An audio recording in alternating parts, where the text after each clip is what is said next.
Welcome to another edition of Pod Jerky. I'm your host, Tom, and on today's episode, we welcome special guests from the Good Wives Guide to True Crime podcast, Francesca and Colleen. Welcome to the show, girls. Thank you. Today, we are going to talk about some criminal cases in the justice system. There are a couple in the U.S. and a couple here in Canada that we will be discussing that are very interesting. What made you get into the whole true crime genre? Well, it's always been an interest, I think, of all the team that we have. There's me, I'm Fancy, and Colleen, and Christina, and Tori, and, we also have a couple other researchers that work with us. It's always been something we've been into, We started off all together working on the Gypsy Rose Blanchard case, which we'll talk about later. If you don't know what it is, just briefly, she was a young lady whose mother kept her sick and in a wheelchair for 20 some odd years, and nothing was wrong with the young lady. Her mom, suffered from Munchausen by proxy syndrome, and basically this young lady then contacted an online boyfriend and had her murdered. So I was I'm a writer and an actress, and I was looking for something to work on, a project that I thought had good potential for being easier to, kind of sell and work on. And so I saw that case come across my desk, and I thought, oh, this is perfect. This is exactly what we want to start off with. And that show has not come to fruition yet. We're still working on getting it out there. But the podcast, came out because we felt like it was time for the public to know the real truth of the story, because what anybody has heard in the public has not been the truth. But I've liked true crime since I was a little kid. And, Colleen, I think the same, but she can talk more. Right. So I'm a nurse. I'm actually in Wisconsin, so closer to the Canadian border. Love to visit more often. My family likes to go up there for soccer stuff. So I started getting interested in true crime from a very young age, more in historical crime, and then progressively got more involved into some of the darker cases. I cover that on our Patreon because they're just too dark for our mainstream audience. And then because I'm in Wisconsin, one of the people involved in the Gypsy case, her boyfriend was actually from Wisconsin. I am friends with people who knew him. I live just a couple of miles away from where he lived. And so Fancy had posted out on Facebook looking for people who lived in Wisconsin to help kind of get down some files from my state and who was interested in the case. And, I hopped right aboard. And since then, that was almost 2 years ago now. And we've just kind of grown as a company together and evolved from more than just the Gypsy case, but now into lots of cases, but several bigger cases. And we do, our podcast, The Good Wives Guide to True Crime, but we also do a YouTube show called Murder by Design, where we bring on a lot of different experts from across the world, but a lot of investigators, medical death investigators, prosecutors, defense attorneys, a lot of people who show up on Nancy Grace's show, and to talk about the details of the case and bring in these experts who can give their opinion on things as well. Yeah, I started listening to your podcast, and I'm into the true crime thing, and I know most people find their true crime on Netflix or basically what the news tells us about, but you guys delve way more into it. I didn't know anything about the Toolbox Killers until I started listening to your podcast, and man, that is some disturbing stuff right there. It is. I don't know if a lot of people know a lot of the stories, especially here in Canada, where all of the stories in the US aren't always published over here, but listening to your podcast, I was just amazed at the Toolbox Killers. That's the one that I am listening to right now. I think I'm on episode 3. You guys have a different part series for that and a different part series for Gypsy Rose as well. So I think I'm on episode 3 for the Toolbox Killers, and it was just very disturbing. Very disturbing. Very disturbing. Very disturbing. Yeah, we did, Gypsy, we came out with the Gypsy podcast in response to, like I said, there was a lot of misinformation out in the public from different media sources. And through our investigation, when spending 4 years on it, we uncovered things that the family were not too happy that were coming out. It was not the truth they wanted to put out there. They had been kind of covering it from coming out. And we didn't feel that was the story that we wanted to tell. We had told them from the very beginning, the story we wanted to tell was the whole truth, nothing but the truth, and, good, bad, or ugly. And that was fine with them until kind of like we got into things that wasn't the truth that they thought we would tell, And so we started off, we were going to do 3 episodes. Then it was 5, then it was like 7, and then it ended up being a whole 13 episode series. That was our whole first season. And it was very raw and very emotional because of our real personal connection with that case. Now, season 2 has been very, very different with, much more of a analytical, kind of look at it and diving into these subjects in different ways. And the Toolbox Killer is one that was extremely, extremely disturbing. Absolutely. Yeah. And I think with the Gypsy Rose one, even what we know about it is just from what we had watched on a 2020 episode when they had come out. And I don't think we even heard about it until the 2020 episode had come out. And then we started to reach out to each other and you guys started to talk about it. And I had to refresh my memory. I was like, I don't remember this case at all. And then I went back and I started looking at it and I was like, oh my God, now I remember this. Right. Because what happened, this case comes out and then, there's the documentary, Mommy, Dead and Dearest, and which is a really good documentary. There was another one, Gypsy's Revenge. Mm-hmm. That one was pretty good. But then they made The Act, which it was great production, but it did not tell the actual facts of the case. It was very dramatized. They had an agenda they were wanting to get out there with that case. And it, unfortunately, the way they portrayed it made it seem that Gypsy was just this innocent girl, is a victim, and she is a victim. But everybody in the story is a victim and a criminal at the same time. Right. And so what we wanted to do was to be able to show that Dee Dee was a victim of her mom, and Gypsy is a victim of Dee Dee, and Nick is a victim of his own upbringing and of Gypsy. And this is just a disaster tornado that they all got mixed up together and created this horrible scenario. So Gypsy Rose Blanchard was approximately 23 years old when she and her online boyfriend took the life of her mother, Claudinia Blanchard, in a very, very violent, extremely graphic way. Her boyfriend cut Dee Dee up to just it was terrible. It's tons and tons of stab wounds. I can't remember how many. I think it was something like 27 stab wounds. About 27. Mm-hmm. And then and an additional almost severing of the head. He did that. Gypsy grew up. She started off in Louisiana, in Cutoff, Louisiana, which is down in the Bayou area.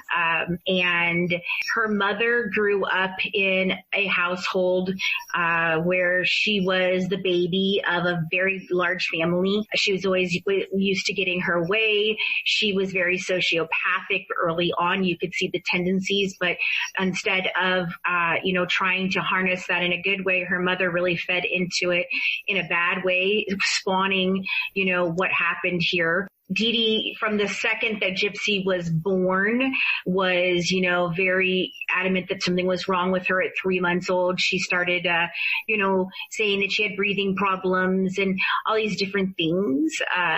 So when she was 7 or 8, she ended up in a motorcycle accident with her grandfather with just basically a scrape on her knee. And that is basically how she ended up in a wheelchair. And when it started early on, obviously, Gypsy had no knowledge of what was going on. However, it is clear in what we have found that pretty close to going into the wheelchair, she really did know what was happening and was rather complicit in it. Now, Munchausen by proxy syndrome, some people, the kids can be coerced into that or forced into it, and sometimes they do become complicit. But this went beyond any scope of a Munchausen by proxy case that we've seen out there. It was very different in the fact that it bordered on, it was malingering as well as Munchausen by proxy. Now, a lot of times those do go hand in hand, but this one was very unique in the fact that it was almost equally so. Then she moved to Missouri. There was a 2-year period of time that lapsed that we still haven't figured out what happened during that period of time. Gypsy was 15 at that time. So by the time she was 19, 20 years old, she, kind of wanted to stop all this nonsense violence. And she began seeing Nicholas go to John in an online chat and contacted him and eventually asked him to murder her mom, and he did. He told her basically he was he had multiple personalities inside of him, one of which was a 500-year-old vampire named Victor who liked to kill. And so she did. And they fled to his home in Wisconsin and were captured. Gypsy's doing a 10-year stint on a plea bargain, and Nicholas refused to take a plea bargain, so he's doing life without the possibility of parole. So that's that story in a nutshell. So basically, when Dee Dee was saying that she had all of these ailments with seizures, asthma, hearing and visual impairment, she was in a wheelchair, she required a feeding tube, was any of this brought up with the doctors? I was reading that there were multiple surgeries and procedures done, and that she would kind of go away from the doctors that were refusing any kind of help, and she would find doctors that were actually going to do stuff for her. Is there a reason the doctors would allow stuff like that to happen without knowing the answers to knowing what is actually going on? So it definitely evolved from this spinning and a lot of like sympathy from doctors for the situation. She would make these symptoms up. She would actually, so like for her hearing test, she was the first in Louisiana to get a miracle ear. And to go back there in the procedure to do this, it's supposed to be just the patient, because you have to say, oh, can you hear this? Can you not hear this? And Dee Dee convinced the doctors to be like, no, I have to go back there with her. She has anxiety and she won't, she can only do it if I go back there. And by going back there, she told Gypsy, I'll pinch you when you are supposed to say, yes, I hear this. And if I don't pinch you, then you say you can't hear it. And so she was able to kind of con these doctors into believing what she was saying in terms of, the eating. She'd be like, oh, well, she just keeps throwing this up, or, oh, she has this horrible reaction and XYZ. That's a big reason I got into with Gypsy, because I actually have had 3 feeding tubes in the last 4 years. And so I really connected with Gypsy on a lot of our medical issues being similar. And then once I realized that Gypsy actually had nothing wrong with her, it blew my mind. And then as soon as any doctor would kind of wise up that, hey, the stories don't match, she would then move or switch doctors or different hospital facilities. So like going from one network to a different network. And back then when systems didn't cross over and files weren't being shared, then they just had no idea. And then Hurricane Katrina happened and allowed for an entire, do-over by moving then to Missouri and saying, well, all the files were ruined in Katrina, and was able to add in more conditions like, oh, she had cancer when she was 5 and had chemo. Well, she didn't have cancer. She did not have chemo. But because, oh, well, the files are gone, she was able to add these more medical diagnoses to her list of problems, and then saw all these different providers in Missouri. And we believe that the way Gypsy was acting in, the last couple of years and the way Dee Dee was, we believe that they were gearing up to move again, to restart the process, because she made Gypsy act and portray herself, 10 years younger than she actually was. And so we believe that she was going to do this again, and that Gypsy wasn't going to be having that. And also, it is very clear if you're looking at these thousands of pages of medical documents that we have access to that the public's never seen, that there was, there's a lot of question here. It is very disturbing and it does not make sense. Like some of these documents, you read them and you read the test results and then you read what the doctor has to say, and it's very contradictory. And there are some doctors that we feel, might have had a little bit more knowledge of what was really going on and kind of just looked the other way. It's a very upsetting case for sure. Gypsy basically fell through every crack there was, and these doctors, very negligent. I mean, it just is. It is what it is. And I'm not going to name names or anything like that, but negligent is a big thing. Or the only other explanation for it is that they bought into it and wanted to, were profiting in a different way. Right. Well, I believe that Dee Dee comes off as very good at manipulating the situation, and she was seen within her neighborhood circle as very loving and caring, and she was a very nice person, so she could get away with that kind of stuff and getting people to trust her in the things that she was saying. So I could see why doctors would say that. But I know personally with my doctor, if I am to say something, then he would say, okay, let's run some tests and see what's happening here. So that's kind of where my confusion would be. The tests were run. They were run. Right. But I mean, you wouldn't come back with her having leukemia if the tests were run and they were just going by what she was saying to them. She wouldn't be having leukemia or need a feeding tube. They were just going by her word. Well, a lot of the things that she told to the doctors were not, and I'm not going to say like superficial, but they were things that you wouldn't necessarily 100% be able to corroborate through certain things. Now, the eye tests and things like that, of course, yes, that can be questioned. But when you're saying, oh, well, she had a seizure last night. Okay, great. Did I see it? No, I didn't see it.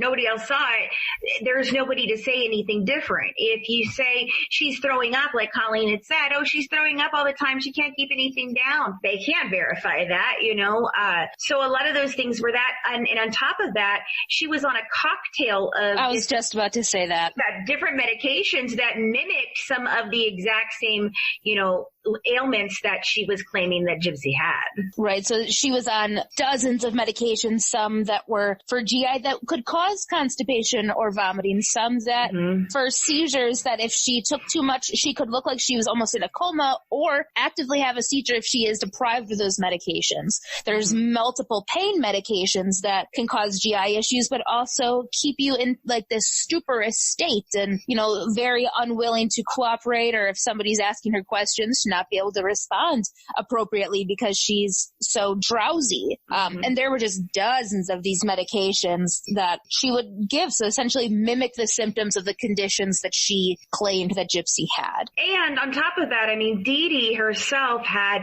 a very small, she went through a couple of years of college, I believe, in the medical field. So she had just enough knowledge to be dangerous, and she had, when they cleaned out the apartment or the house that they had in Missouri, she had hundreds of books that were just like, leukemia for dummies, for dummies, all these different things. And so she was reading and cross-referencing and finding out, well, if I do this, what does this do? And what if I do that, well, what does that look like? And definitely in the later years, we saw more things that were a little less, they were a little more, the history had been a long time, but there wasn't anything specifically happening in the later years, except that she was more, a drain on charities and people and collecting tons and tons and tons of money, going on trips, all these different things because of benefits of Gypsy being sick. And it was a complete and utter show. And, Gypsy, she went along with it, and we'll never know why, but it's very clear that she knew what was going on, because when she ended up testifying at Nicholas's trial on his behalf, which was a shocker. Everybody thought she would, testify for the prosecution, and they didn't call her. So the defense called her. And one of the two questions that really, there was two questions that stood out in my mind as thinking exactly what happened, especially with all the things that we had uncovered that nobody had seen before, was that she said, she was asked, well, when did you know that you weren't sick? And she said, well, I always knew I wasn't sick. And then the next question, a follow-up to that was, well, when did you know that you could walk? And she said, well, I've always known I could walk. So it became very clear, along with the things that Colleen found in the medical records of, things like her pooling saliva in her mouth to pretend like she couldn't swallow, to her lying about eye tests, from the 5-year-old at the time, that faked the hearing test and continued to fake them throughout, So Gypsy did participate in this. It wasn't just like a lot of the Munchausen by proxy cases where they really make the child physically ill, like deathly physically ill. Gypsy didn't experience that. Now, she did have a lot of stuff done to her that was absolutely 100% not necessary. Nothing is wrong with Gypsy even to this day, except for the fact that she has become an extremely manipulative and I would say, another sociopathic tendency type of person based on what her experiences are with her mother and how she was raised. If I'm not mistaken, she did try more than once to get somebody to kill her mother. She met somebody at a sci-fi convention online, and then Dee Dee actually convinced him that she was a minor, and I guess that fell through. And that's when she went on to, I guess it was a Christian dating site. Mm-hmm. Free Christian published in dating.com or something like that. Yeah. And that's where she met Nicholas Godejohn, right? And that's when all of this happened. Right. So she was on multiple sites. Nick was just one of many men that she was kind of stringing along to try to find the right one to be able to kill her mom for her. And so Gypsy has said that, she has a weak stomach, that she couldn't have done it herself or, whatever. And I think, she is a smaller girl due to growth stunting and things that have happened to her. And maybe she couldn't have handled that, but we've talked several times, and I think I have 4 episodes on our first season of the podcast where I go literally month by month, year by year through her entire medical file, including Dee Dee's as well. And Dee Dee was a type 2 diabetic and was on insulin. Well, insulin is actually one of the easiest ways to actually potentially kill somebody, because by giving an insanely large dose of insulin, which she had at the house, it just essentially puts somebody into a coma. And she often would help her mom with injections. And so really all that would have had to be done would be to draw up a large amount of it and give it to her. Maybe when she's sleeping, give her a second one. And it probably would have done the trick, at least put her into a state that Gypsy could have gotten away from and not killed her mom if, she was still alive when she left. And it wouldn't have been so violent. It wouldn't have brought in, an outside character of a boyfriend or some other person from the internet, would have been able to have a closed or an open casket kind of funeral, so many other things. So I think due to all of the issues that Gypsy had with her lifestyle being brought up in this kind of sense, there was a lot of anger on her part, and a lot of, she learned a lot of, manipulative traits from her mom and her family. And I think she desired for her mom to suffer in that state. And I think that in that too, Gypsy has portrayed this as she had no other options, that she tried to run away a couple of times. She didn't, her mom dragged her back. She had tried to do different things. But she also portrayed that she had no relationship with her father. That's not true.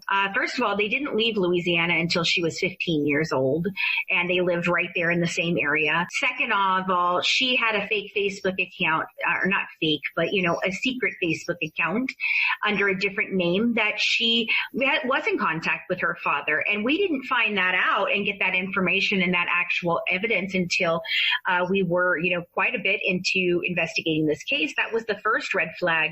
And then so for 2.5 years, I worked on this solely by myself, and Tori, one of our other partners, she had helped me a little bit, but it was mostly me working on it until I realized that it was just in over my head as far as, what this scope of this case was. And so, especially with the medical stuff, I just didn't know what I was looking at, and so we asked for 2.5 years. I asked every chance I could for this interrogation video. It's seen in small clips inside of Mummy, Dead, and Dearest, and I believe in Gypsy's Revenge. I think they both show a piece of it. I know that Killer Couples on Oxygen has shown a piece of it, but nobody had seen the whole of this interrogation. And it's a 4-hour interrogation. Now, Nick's had been everywhere. There was 16 hours of Nick's and 4 of Gypsy's, and we'd only seen, maybe 5 minutes of it at all. And I kept asking for it. And I was given every reason under the book that I couldn't have it. First it was, well, HBO took it and they never returned it. Well, I started trying to tell them how to get it back from HBO legally, that HBO couldn't hold it and all these things. Nothing ever happened with it there. Then it was, oh, well, Mike, the attorney, he lost his copy, so I can't get it from him. Then, it's the Greene County Sheriff's Department, they weren't releasing it. So eventually, we got it in Wisconsin, because that's where they actually were first arrested. And I didn't even think to look there for so many years. Well, when I finally got it, I sat down, I watched it all in one shot, and it was definitely the most eye-opening thing I've ever seen in a case that broke that case from being something that had been portrayed for several years one way and realizing, oh man, we really do not have the right story here.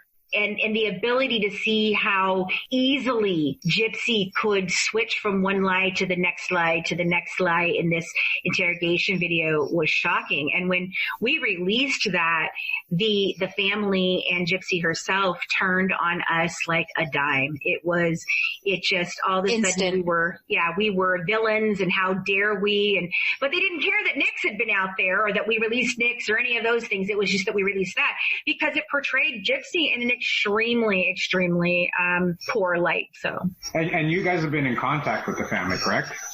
Oh yeah, for 3 years I was. For 3 years I was, up until the point where I released that video, and then I released that video, and they turned. I mean, just immediately, I was the bad guy in this situation, and to the point where Gypsy, called me horrible names and told me she was going to ruin my career, and I'm sitting here thinking, honey, you are a murderer. Like, seriously, you're a murderer. So, it was last year we went through.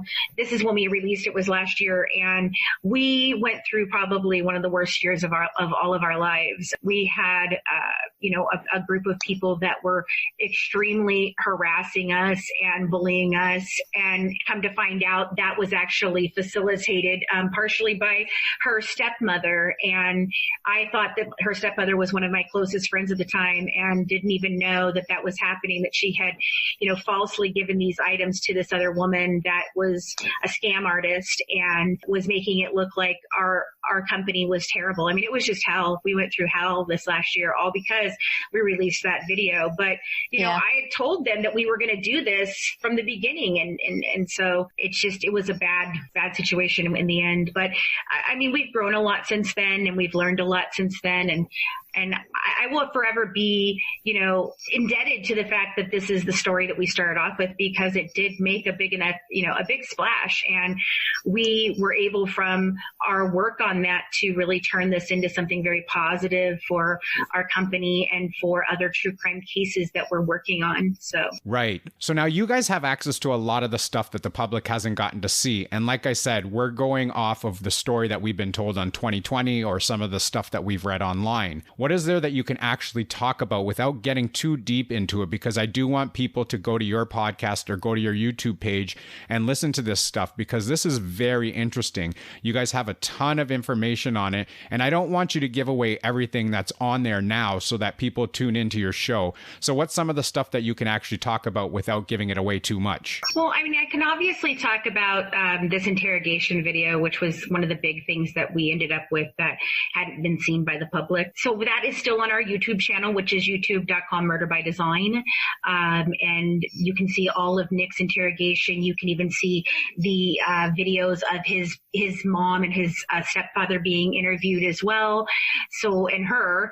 And then we obviously have inside documents and stuff that we've seen. That video was a real turning point. Like I said, it paints a very different light of Gypsy. So in that video, she starts off, she's just sitting there, and for 2 hours she sits and she eats, and she talks about her trips to Disneyland, and she basically tells the police officer how he can save money on his way to Disneyland, and all these different things, and acts like absolutely nothing is wrong. She pretends like she has no idea why she's there.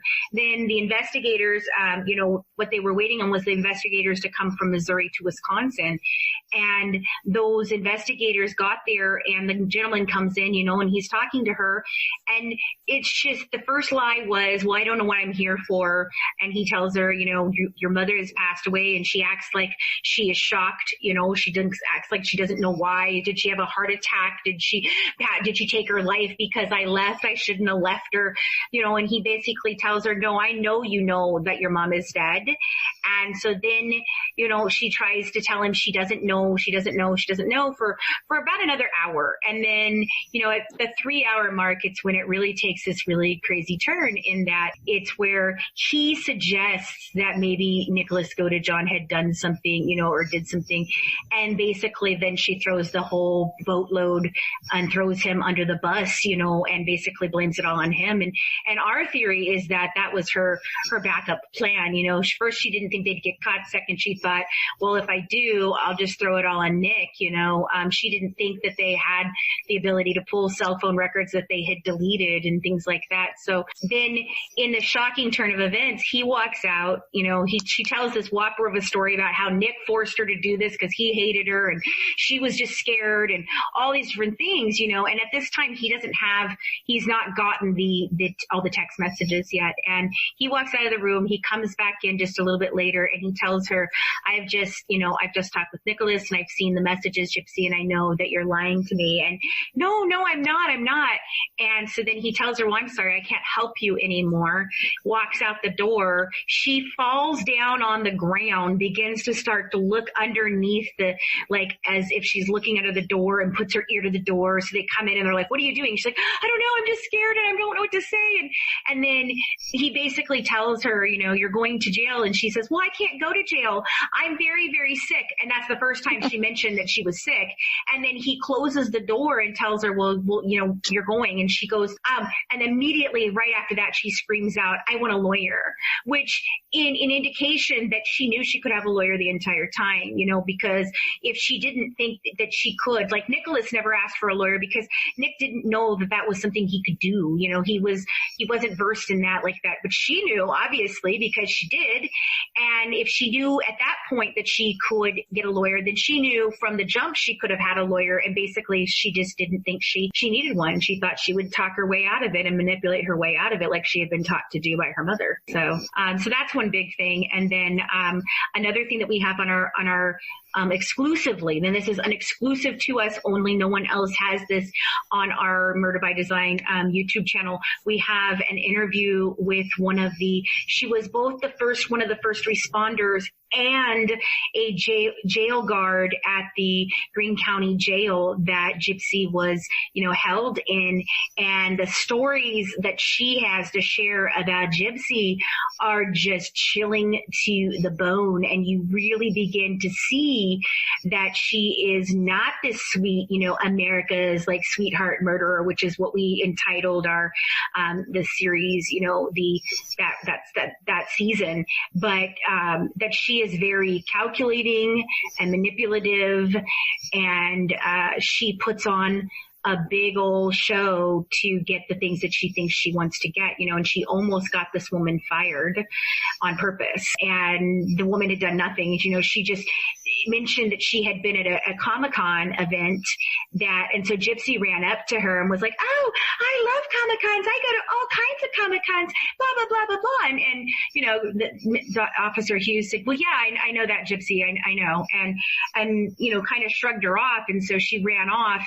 And then the very next day, Officer Hughes comes in to work and is called up to the warden's office because Gypsy had turned in that they had a conflict of interest. And if she had known Gypsy outside of, the jail, she had to disclose that to the warden. Now, with the smallness of it may not have changed anything, but the fact that she wasn't disclosing that, then that would be a problem. So Gypsy basically told them that they knew each other because they had been to Comic-Cons together. And the woman had never seen her before, other than, responding to her being missing when her mom was dead. So and that's the level of type of person we're dealing with here, because Gypsy wasn't, her bestie, and she wasn't nice to Gypsy. Gypsy was going to get her fired. Yeah, I can tell you when this episode gets released, you're going to get a ton of views and a ton of listens to this, because I almost want to end this myself and go and watch it right now, because this is just some very, very interesting stuff that a lot of us don't know about. And it's amazing that you guys have exclusive rights to certain things and that you are able to share that with everybody so that they are able to go and see and listen to it. Well, right, and especially for, other countries. I know other countries have, true crime cases themselves, but obviously you're a neighbor to the north, and this case has won, obviously, because of the insane amount of cases that continue to happen, and other world news continues to happen. Gypsy's kind of like, okay, it's happened but things keep coming up all the time. New information will continue to always come out. And, we're in the process. We're still considering doing our series on this in terms of television. And we're going to be doing a panel with all of our experts that we have that come on our podcast and our YouTube channel to discuss the case as a whole and how they would have investigated or intervened throughout, what they would have done if they were involved in the case. But as well, we're also writing a book about our experiences while doing this investigation and telling of the true facts behind this case. No, it's no slight at anyone else. I mean, obviously, Erin Lee Carr, who was the producer and writer and director of Mommy, Dead, and Dearest, she did a wonderful job with the information that she had. I definitely think that there was a very evident skew from the family on that, and that they, only wanted one type of story told. And at the time, that made a lot of sense for what they were trying to do.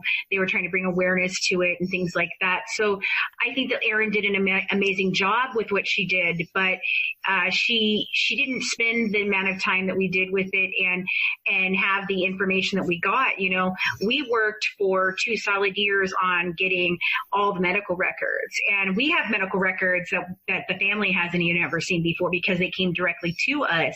Now, our intention, even with the fact that we have had issues with Gypsy and the family, is to still provide Gypsy with this comprehensive look at what actually happened to her. Because again, as we say, we can sit here and say, Gypsy did this or Gypsy did that, but she is absolutely 100% a product of what her mother did to her. She did not have a chance in life. So sadly, the thing is though she's not doing the steps to get better in prison. She could have had access to health, mental health help this whole time. Dr. Phil offered to help her, and she has not done so. And what's even worse is she's not being encouraged to do so. So one of the things that we're doing, the lead nurse that started off with me, Titania, she actually is from the Bayou, and she grew up with Dee Dee, was one of her best friends through high school and junior high. And so she came on the case wanting to really help Gypsy understand something that her friend had done, not to mention herself understand something that her friend, who she did know was a manipulative person, but nobody would think that this would happen, So she came on to try and help in that sense. And we have realized now, she knows the Petrie family, which is Dee Dee's family, and she wants to represent them because they're upset because they do not feel that Gypsy that her 10 years in prison has, really done a whole lot. In fact, in all reality, in many ways, it has damaged her even more. We always talk about this a lot about prison reform. If you didn't go in a criminal, you certainly come out one, because you've been around these types of people, and she has had a lot of issues in jail and prison. And so we are going, originally, Titania was like, well, I want to make sure that she stays in for the whole 10 years because she gets an option of parole at 8 years because she'll have served 80% of her sentence. And I said, no, that's absolutely not what we want to do. What we need to do is go and take all this information, present it to them in a way to the board that says, hey, you know what? Yes, we do believe Gypsy should be released right now at this 8-year mark, but the condition should be that she has to spend the next 2 years in an in-treatment, very intensive mental health facility that's going to at very least try to help her become a productive member of society. Because if she continues on with the patterns of behaviors that we have seen, it won't be long before we hear about Gypsy Rose Blanchard being back in prison, So, yep.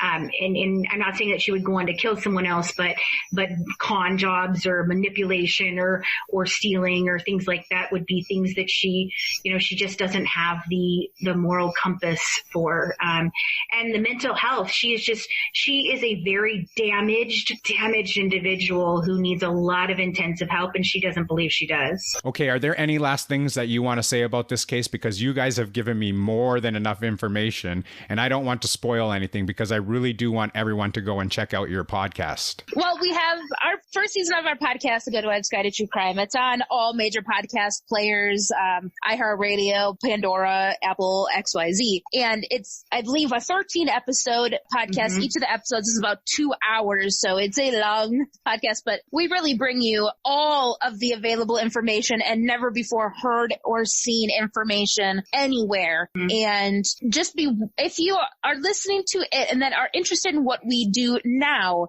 be warned, it is a very emotional season for us because we are so invested in this case. There is crying, there is screaming, there's yelling, there is just passion for this case because of what we've been through with it. And so, but what we do now in our second and then our upcoming seasons is a lot more shorter cases, 2 or 3 episodes where we bring in, experts, and we are doing the Jodi Arias case right now. And we have done interviews with Kirk who was her defense attorney, and he comes on and talks with us. And so we have that for almost all of our cases, somebody involved. But we really encourage you, if you are interested in the Gypsy case, please go check it out. It's it's intense, but it really is the most concise amount of information you could ever want for that case. And I do want to say, like, it's called boarding, just kind of expanding on a little bit of what Colleen said, is that you have to go into it, especially if you know things about this case, you've got to go into it with a very open mind and really believe and really think to yourself, everything I know about this case, I don't know anything about this case.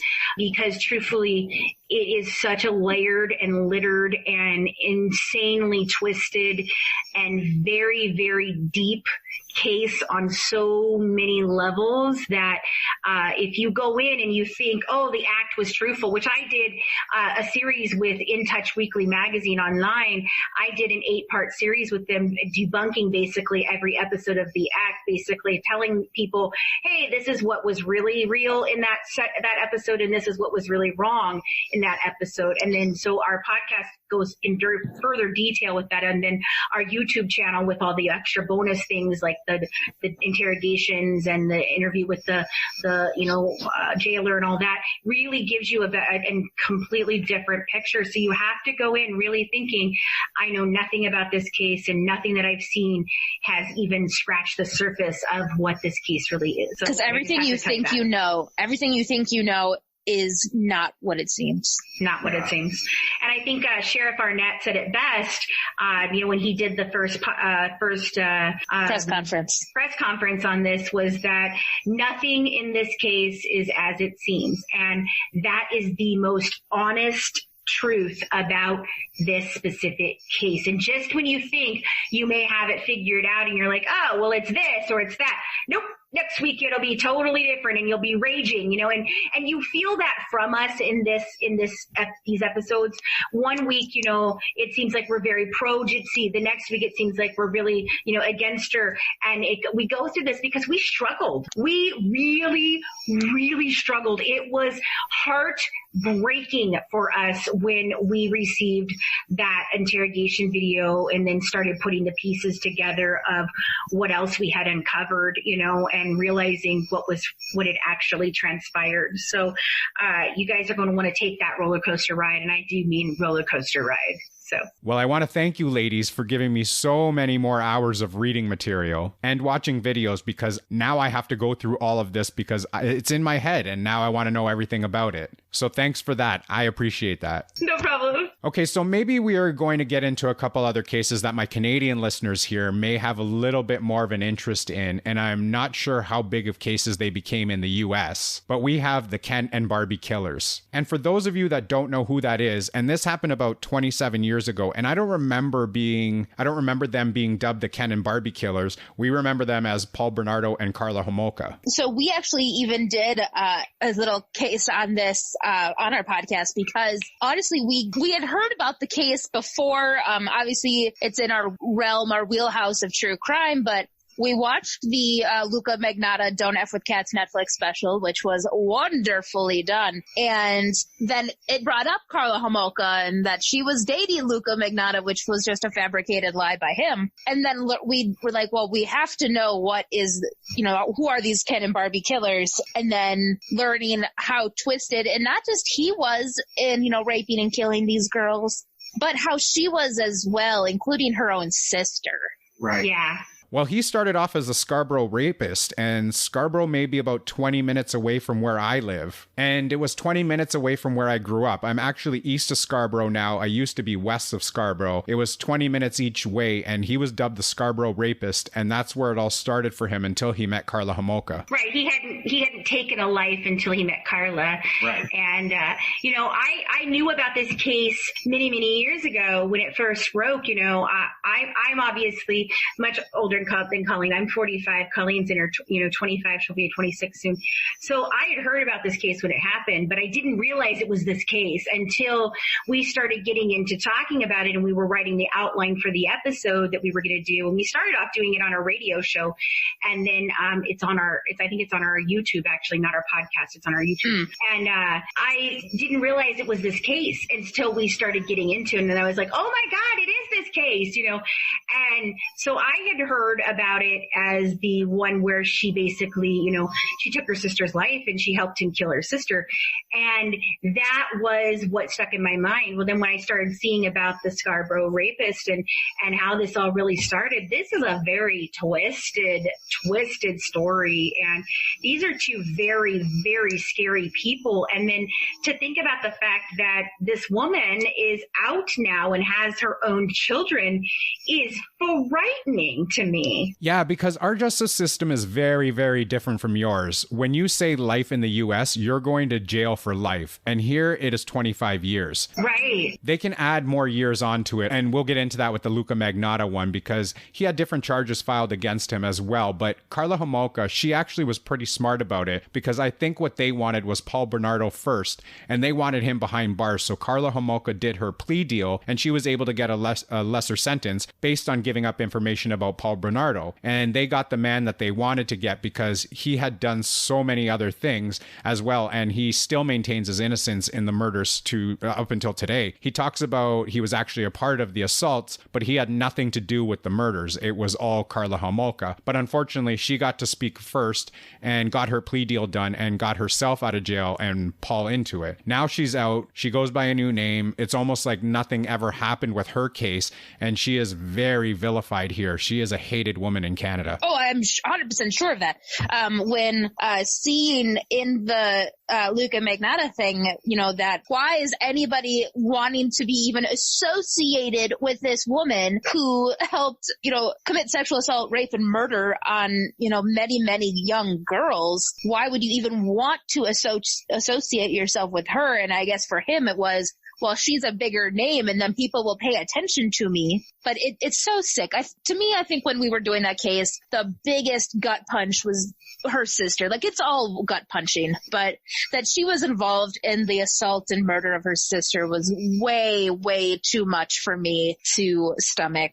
I was going to say that one was hard for me, but also the fact that these are people that are giving this to each other as like Christmas presents and wedding presents and here, honey, I brought home a girl for you to rape and murder. Like, what?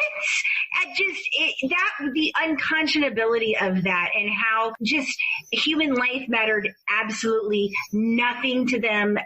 And it just, they're giving humans to each other as gifts. And that was very disturbing to me. Yeah. And I don't think that it started off with the idea of murder because the first one happened with Tammy, who was the sister of Karla Homolka. Right. She ended up choking on her vomit as she was on the bed, and she had been drugged and ended up choking, and that's the way she had passed away. And then with Leslie Muhaffi, what had happened was she was blindfolded. Her blindfold had slipped off at some point, and they said, you know what, we have to kill her because she has seen who we are. The third one was Kristin French, and I still remember this story to this day, and they totally went into this with the mindset that they were going to kill her. They kidnapped her, they didn't blindfold her, and they had every intention of killing her.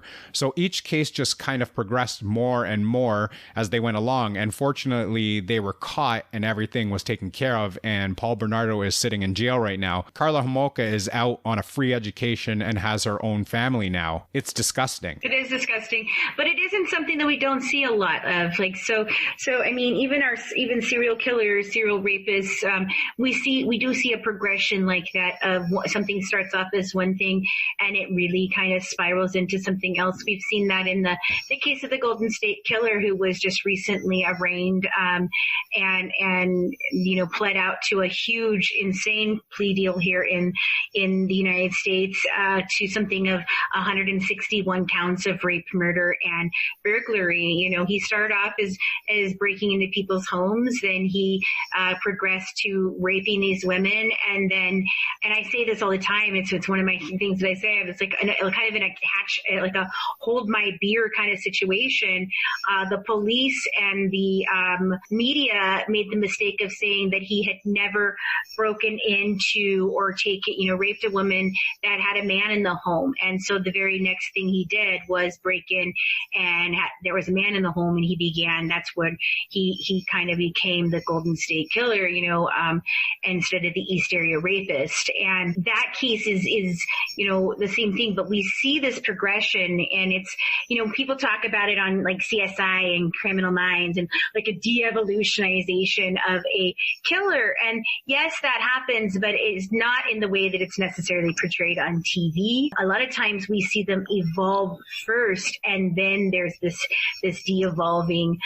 We saw that in the case of Ted Bundy. We've seen it in several other, cases. So definitely not out of the ordinary for them to start off with, whatever they were doing. And to be fair, the thing with Tammy, that wasn't the first time they did it to her. They had done it to her before, and she had no recollection of it. And then they did it to her again, and that's when she, choked on her own vomit. And then I'm not quite sure that the second one is just that the blindfold slipped, and that's their tale, and I'm sitting on mine, So she will never be able to tell us what really happened because she's not here. So that's their tale, that's their spin, and we all know, especially with the case that we're dealing with right now, reporting on the Jodi Arias case, and in old times, it's been an older case that we've been working on recently. We saw her go through many different lies, and right now in this, and I don't know if you guys know this case, but the Lori Valo and Chad Davil case, which is like this cult mom who killed, they killed their 2 children, her husband, his wife have all passed away under mysterious circumstances. And they're the ones that predicted that the world was going to end on July 22nd, 2020, which it didn't. And this case has gotten crazy. We just heard so much testimony in it on the 2-day preliminary hearing for him, and murder charges haven't even been brought on them yet. But the lies and the just insane way that these people justify things that they do is completely disgusting. I look at it like Paul Bernardo wasn't in it for the notoriety. He was more for the physical and emotional, where if you look at a case like Luka Magnotta, this guy was all about the notoriety. He wanted attention. Yeah, and he wanted the attention, so I think there's a big difference between the two cases. Absolutely. Yeah, and then we had mentioned Don't F With Cats on Netflix, and we actually didn't even know that was about Luka Magnotta. We knew about the Luka Magnotta story because we read about it in the news, but we didn't know about it until I think it was a couple of months after it came out, and said, oh, this is the Luka Magnotta story. And that was just like, wow, that was just very, very, very disturbing to watch. And his real name isn't even Luka Magnotta. Right. Yeah. But Manny did it. I'm just going to put that out there. Manny did it. Yeah, Manny did it. And for those of you that aren't familiar with the case, I'm sure we all know about it by now. And it was a big, big thing here in Canada. But for those who aren't familiar with it in the US, he was someone that just craved attention. He started out with videotaping killing kittens. He would put them in the freezer, seal them in a vacuum bag, and suffocate them. And no one could ever figure out who he was because he never showed his face on camera. So they actually had internet sleuths that were trying to figure out who it was by the type of jewelry he was wearing and the pictures that were on the wall. The light switches. Yeah, and the light switches. And he went on to murder a Chinese exchange student that had come over and was in a school here in Canada. He ended up murdering and dismembering him and sending the actual body parts. He would send the foot over to our Prime Minister at the time, Stephen Harper. He sent one to the Liberal Party that was caught before by Canada Post. He sent some body parts to a couple of the schools out here. And then it was just a giant manhunt for this guy once they figured out who it was, and he kind of taunted the police, saying you are never ever going to find me, and sure enough, they ended up finding him in an internet cafe in Berlin. Well, yeah, and see, it's a very unusual case in that, you said that he was in it for the notoriety. There's not a lot that actually are in it for that. Most of them are feeding some sort of obsessive need. A lot of it's a power trip for them. Many of them, it's obviously sexual gratification. Even if they aren't raping these victims, they are in some way getting off from the kill itself. It's not often that these killers taunt the police and are so about attention. Now, we do have a few that have. Zodiac is one, obviously that's a big one. BTK, he taunted the police for a long time. Even like I said, somewhat the Golden State Killer. But for the most part, they don't, even Ted Bundy. Yeah, he was a very aggressive, and he was very, it was blatant that it was him. That wasn't his intention of getting off on the fact that, I've bested, this. Of course, he thought he was smarter than everyone in the room. That was his thing. He thought he was just too smart to get caught again, and he escaped twice. And we talked with one of his victims, Kathy Rubin, and we're working on a scripted series, or a scripted show movie about her life, because so often we focus on the killers and the perpetrators, and the victims kind of just get forgotten. We brought this up in a video that we did today live on our Facebook and our YouTube with Kirk Nurmi and a district attorney that is a very good close friend of mine. And the fact that these are people, these are someone's daughter, someone's friend, someone's son, someone's sister, and these victims have rights to be, get justice, and to the families have a right to feel that these cases are, prosecuted in the right way and things like that.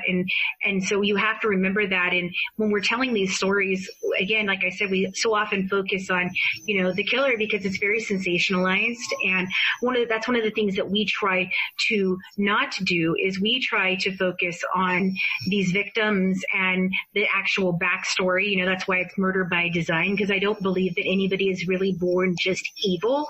I think that there are a million different things that incorporate into what makes a person do something. And that's kind of the thing that we try to understand in every case that we're looking at is how did we get here? So especially with the Ken and Barbie killers, I can see where Luka Magnotta came from. His mom was very strange. They had a very strange relationship. But if you look into the background of Carla and Paul, they didn't have a remarkably interesting, childhood.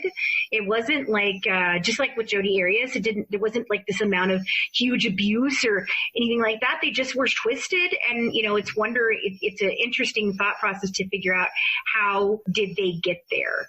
How did a normal cheerleader girl become this woman who's luring women for her husband to rape and kill, and then participating in it herself. Yeah, and I wish we knew the psychology behind it, and we're never actually going to figure that out unless we study their brains or get inside their heads. There's no way we will be able to figure that out. But you said something interesting there, where you said we tend to forget about the victims and sensationalize the killers, and that's exactly what they want. They want the notoriety. They still want the attention. I actually have a friend that does a true crime podcast as well, and she focuses on all of the forgotten victims. Doesn't really go into the killer part. She goes into the forgotten victims part, and she would actually be very interested in talking with you guys. Oh, well, yeah, sure. Oh, we would love to. Yeah. We would love to. Yeah, we'd love to do that. But yeah, so with Kathy Rubin, she explained that it was by chance that Ted Bundy ended up in their dorm room that night. He was just walking down the street and he was checking doors, and their door happened to be unlocked, and he picked up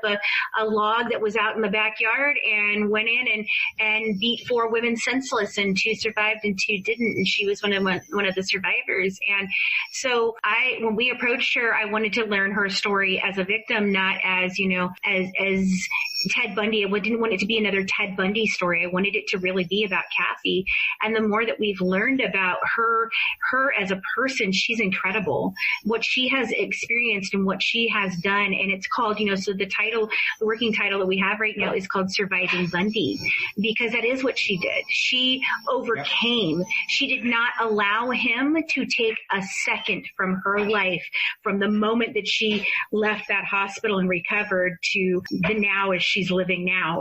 She did not allow him to claim her life like so many can happen to them, And I think we all know why these big stations like Netflix and HBO, why they all do the stories on the actual killers and not the victims. It's sensationalism. It sells. That's it sells. The money. Right. Yeah. But somebody has to cover the victims because they are the victims in this case. They are the ones that were hurt. They are the ones that were killed. And they are the ones that need to be remembered, and not the serial killers, not the serial rapists, none of them. But unfortunately, that's just the way that the world works. We are interested in hearing those stories. We're interested in knowing what goes on in their heads. I know you guys have mentioned with the Toolbox Killers that the original Mindhunter said that these guys are the most disturbing guys he's ever interviewed. And we watched Mindhunters on Netflix as well, and the whole psychology of it is so interesting. To be in that situation would just be amazing. Oh, absolutely. Absolutely. And I was going to tell you, you said something about we don't get to see the psychology of it so very often.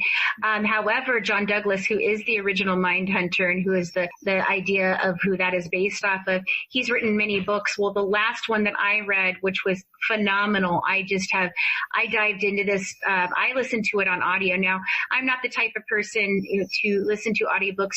Typically, I cannot listen to fiction on audio at all. However, true crime and historical things and documentary type stuff, I can. And that's so I relax and listen to it, which is hilarious for me to say. I relax listening to things about serial killers, but that is the truth. And he wrote a book called The Killer Across the Table.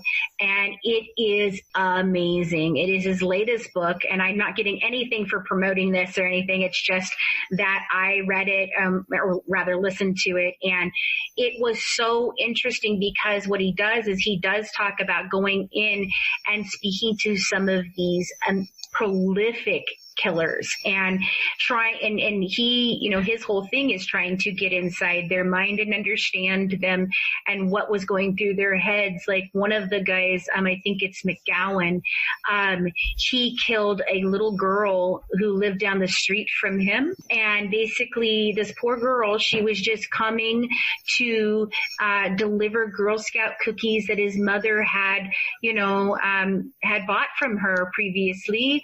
And she was just coming to do so. And he made a decision that day that whoever he opened that door to, he was going to kill. And it happened to be this little girl.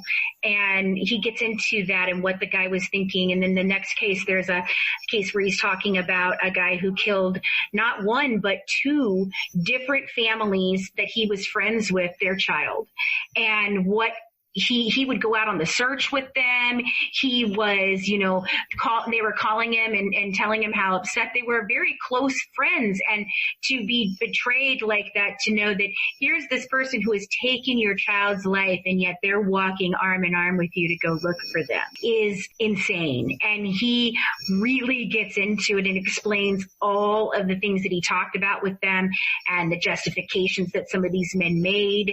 And it's incredible. Let me tell you, just incredible book.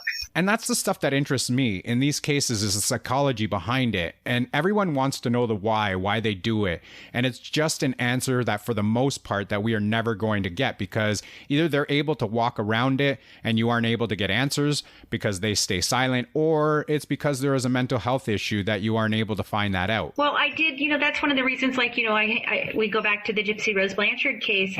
When we originally started, we were just going to tell it from, the point of view of Gypsy. Like I wanted to do this thing where she got to tell her truth. And then I realized that everybody in that case is a very unreliable narrator. They all have their own agendas and their own ideas of what really happened. And nobody is really telling the truth. But for us to actually tell that story in its entirety and really get to the heart of it and kind of tell the most comprehensive truth that probably anybody's going to get from it, was to not just just focus on Gypsy, but we had to go back to Dee Dee as her mother and start with what was Dee Dee like from the day she was brought home from the hospital? What was her life like? What was her mother like? What was the relationship that she had with Rod? How did she become who she became? And so I started off with, the first thing I did was I went down to Louisiana and I talked with Christy and Rod, Gypsy's, stepmother and father. I sat down and talked with her entire siblings, all of them. I talked to friends and family, and that clearly became the larger story was, oh my God, it's not just, Gypsy's lifespan that this story was being sculpted. It was Dee Dee's lifespan. And even if you wanted to go back even further into Dee Dee's mom, Emma's lifespan of how she created Dee Dee and Dee Dee created Gypsy. And so that was, that's exactly what we were trying to get into. And once we did that with that case, that really became the focus of everything that we try to do. We really do try and understand what is going on. And yeah, sometimes we can get pretty close, but like you said, we'll never know the exactness of it. Now, some of them, like we've talked with Laura Jacqueline Brand, who obviously she spent years and years working with Norris and Bittaker from the Toolbox Killers. She spent years and years. Now they've both passed away and she's working on some things, but the information that she got from them was very valuable. And she talks to serial killers every day. And that's ultimately part of our goal for this next coming season is we would like to be able to, sit down with some of them and have conversations with them and ask these questions, because some of them really do want to know what caused them to do what they did. Like Ed Kemper, he turned himself in. And some of them even in this book that I'm talking about, The Killer Across the Table, John talks about that there was one of them that said, can you please explain to me why I'm like this? Why do I do this? And so some of them do want to know what is wrong and will participate, and others will never know, we'll never know. I highly doubt we'll ever understand fully the Golden State Killer. However, I can, say a little bit about it is that, he was forced at 9 years old to watch somebody rape his 7-year-old sister. And so it kind of goes into the MO of that's what he basically did with his victims. He tied up the men in another room and forced them to listen to hours and hours and hours of just intensive, beating and raping these women that they loved and then killing them both. So we can to some extent begin to understand them if you're looking deeper than the crime itself and really going into, well, who were they? Such as, Colleen loves the Dahmer case because it's right there in her backyard. It's something she talks about quite often. Well, if you look at Dahmer, so a lot of serial killers, they say that they have experienced trauma to the frontal lobe of their brain before the age of 21. Well, Dahmer is a perfect case for this. Yep. He actually was 6 years old. He was described as a very happy, fun, loving, kind child. And then he went into a surgery, and I'm not sure exactly what the surgery is. I always forget.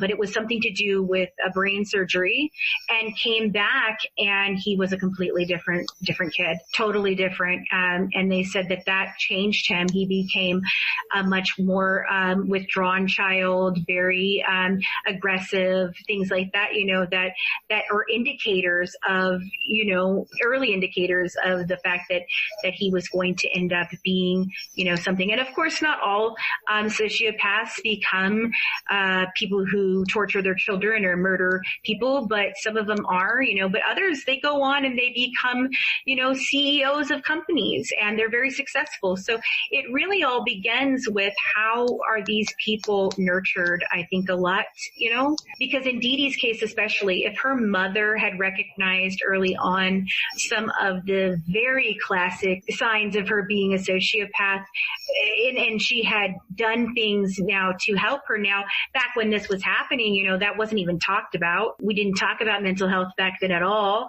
especially not sociopaths.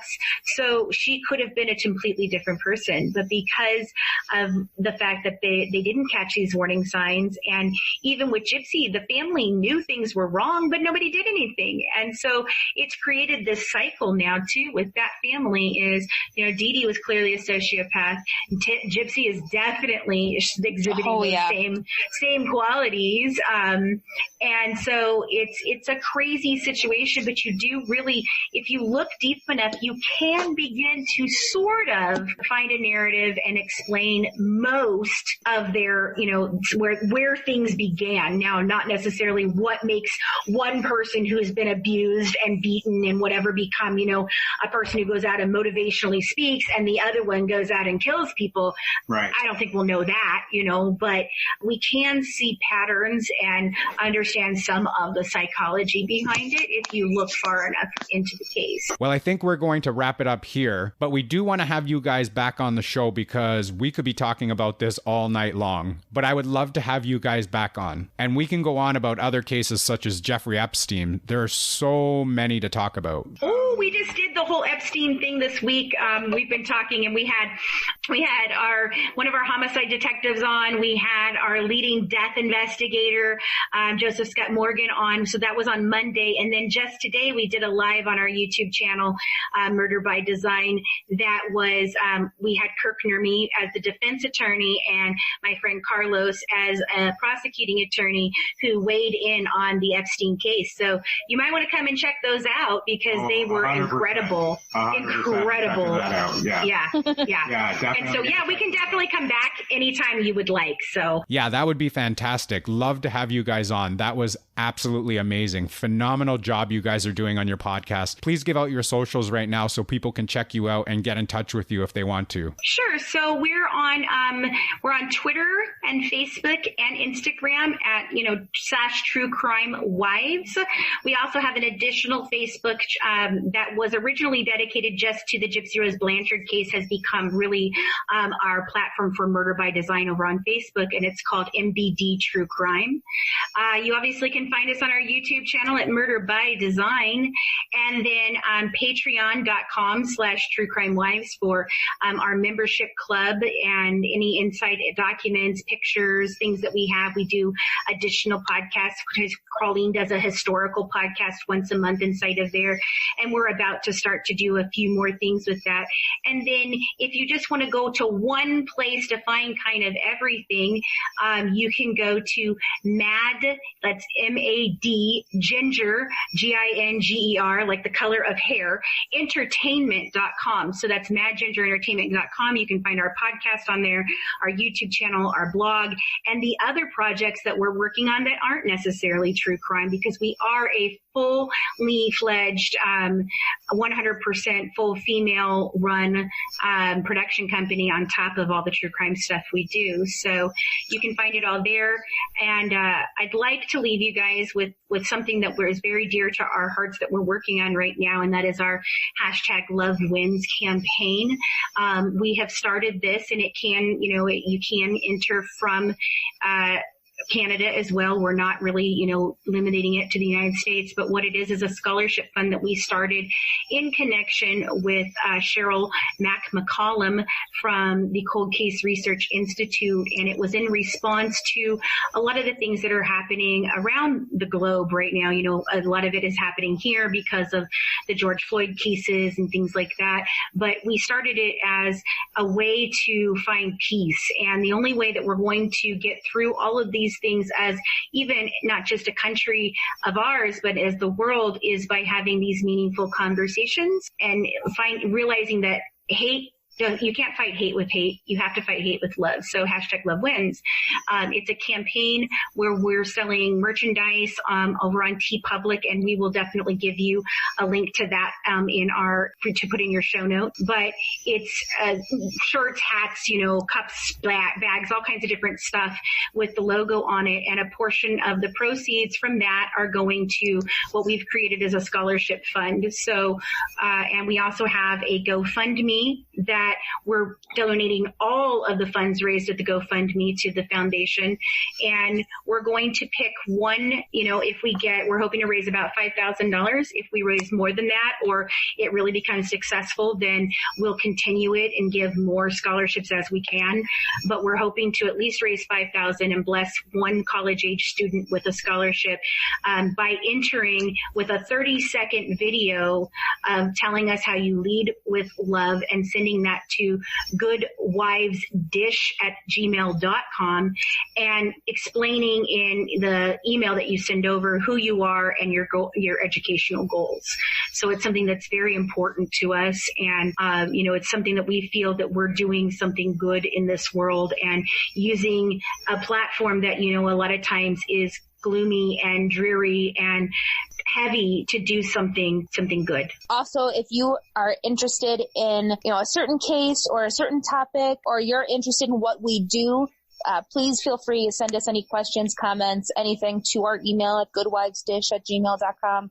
We really try to include, thoughts and suggestions from our listeners and viewers, especially, we've covered a couple Canadian cases, but I'm going to be covering the Butterbox babies on my Patreon. And that was a Canadian case. So if there are other, cases like that you're interested in, feel free to send on those to our Gmail, and we'll definitely get back to you. Yeah, definitely. Everybody that's listening today, please go check out the Good Wives Guide to True Crime podcast. Go and check out all of their links. They will be in our show notes for you guys to go and check out. Amazing job, ladies. I'm going to call this part 1 because I'm going to have you guys on for another part because this was just fantastic and informative information for everyone to know about. Again, thank you very much for coming on the show today, and I will for sure 100% have you guys back on the show again. No problem. Awesome. Thanks so much. Anytime, Todd.